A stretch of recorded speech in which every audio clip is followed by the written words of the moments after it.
hello and welcome. Look, we all know elections can be a bit of a circus, right? A parade of promises, attack ads that require a hazmat suit to watch, and enough baby kissing to make a germaphobe spontaneously combust. But beneath all the confetti and questionable campaign finance, there's something actually important going on: choosing our representatives. Today we're diving into the controversies and policy positions that have marked Senator Marsha Blackburn's tenure.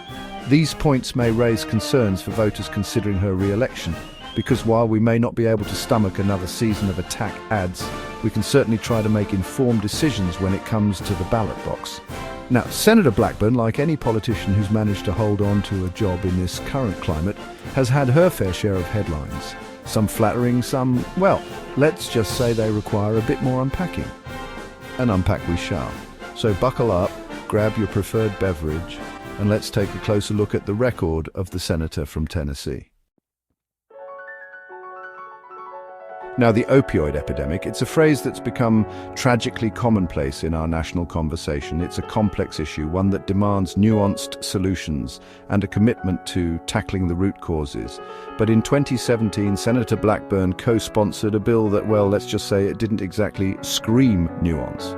This bill, which ultimately passed, was widely criticized for weakening the DEA's ability to regulate opioid distribution. Now, you might be thinking, who could possibly be in favor of making it easier for highly addictive painkillers to flood the market? And it's a fair question.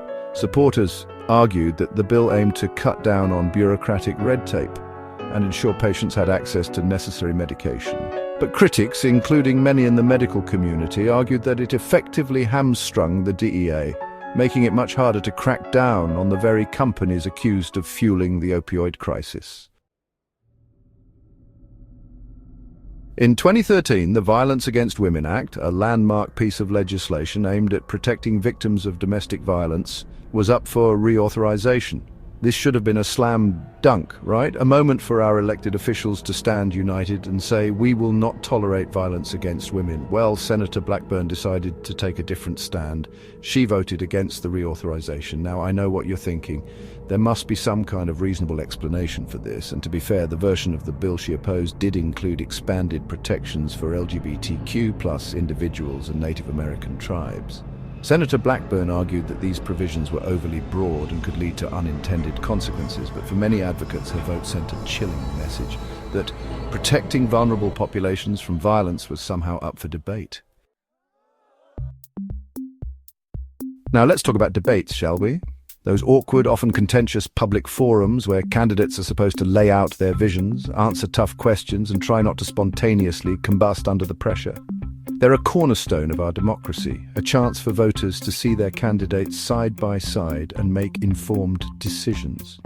So you can imagine everyone's surprise when, during her recent campaign, Senator Blackburn decided to skip out on debating her Democratic opponent, State Representative Gloria Johnson. Now, politicians ducking out of debates is nothing new, but it does raise some eyebrows, doesn't it? Critics argued that by refusing to participate in debates, Senator Blackburn was denying voters the opportunity to hear her defend her record and engage in a substantive discussion about the issues. The confirmation hearings for Supreme Court justices are always a bit of a spectacle, aren't they? A delicate dance of political posturing, constitutional debates, and enough awkward tension to power a small city. But the 2022 hearings for Justice Ketanji Brown Jackson took on a particularly charged atmosphere. Senator Blackburn's line of questioning during these hearings raised eyebrows, to say the least. She repeatedly pressed Justice Jackson on issues of race and identity, linking her to critical race theory and accusing her of being soft on crime. These tactics were widely condemned by legal experts and civil rights groups who accused Senator Blackburn of using dog whistle politics and engaging in thinly veiled attempts to undermine the legitimacy of the first black woman nominated to the Supreme Court. Campaign finance. That delightful little corner of American politics where money talks, corporations whisper sweet nothings into the ears of elected officials, and the rest of us are left wondering if anyone's actually looking out for us. Senator Blackburn has faced scrutiny over the years for her cozy relationship with the pharmaceutical industry.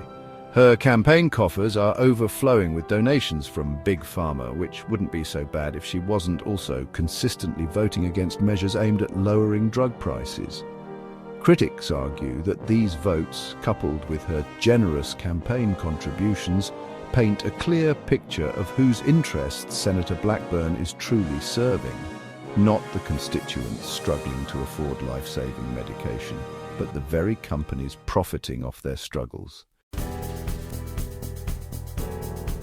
Look, at the end of the day, who you vote for is a deeply personal decision, but it's a decision that deserves careful consideration, especially in a political climate as polarized and, frankly, exhausting as ours.